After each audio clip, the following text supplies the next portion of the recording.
செல்ல முடியாது, முடிவில் விட்டு தான் செல்ல வேண்டும். கருணையே வடிவமான கலியுக அவதாரம் துறையூர் சித்தர். நிதி வேண்டுமா இல்லை மதி வேண்டுமா, கருணை முருகன் அருள் வேண்டுமா.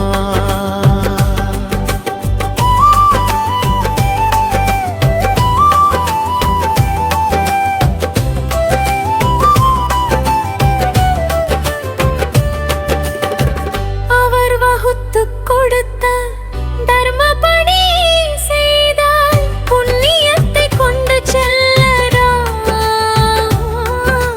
கருணையே இறைவன், அந்த இறைவன் துறையூர் சித்தர் வடிவில் வந்த முருகன். நிதி வேண்டுமா இல்லை மதி வேண்டுமா, கருணை முருகன் அருள் வேண்டுமா. நெற்றி நிறைய விப்பூதியிட்டு முருகனை வழிபாடு செய்யுங்கள். முருகன் என்றால் கருணை, கருணை என்றால் துறையூர் சித்தர். வாருங்கள் துறையூருக்கு, துறையூர் சித்தரை தரிசிக்க. நிதி வேண்டுமா இல்லை மதி வேண்டுமா, கருணை முருகன் அருள் வேண்டுமா.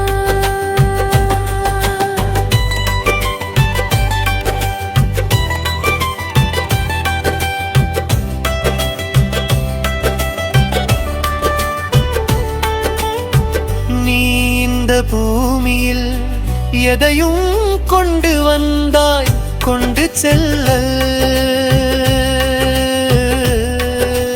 முடிவில் விட்டுத்தான் செல்ல வேண்டும். இந்த ரகசியத்தை உணர்ந்தால் மட்டுமே கருணையே வடிவமான கலியுக அவதாரம் துறையூர் சித்தர்.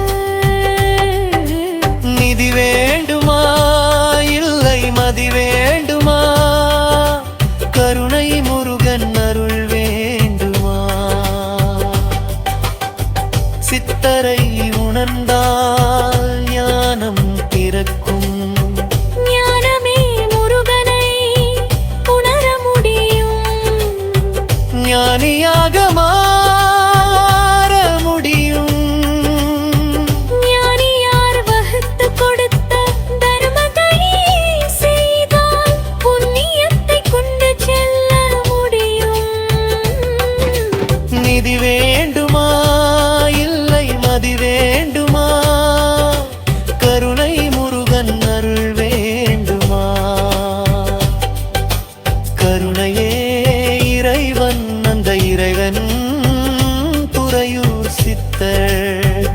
நெற்றி நிறைய விப்பூதியிட்டு முருகனை வழிபாடு செய்யுங்கள். நிதி வேண்டுமா இல்லை மதி வேண்டுமா, கருணை முருகன் அருள் வேண்டுமா.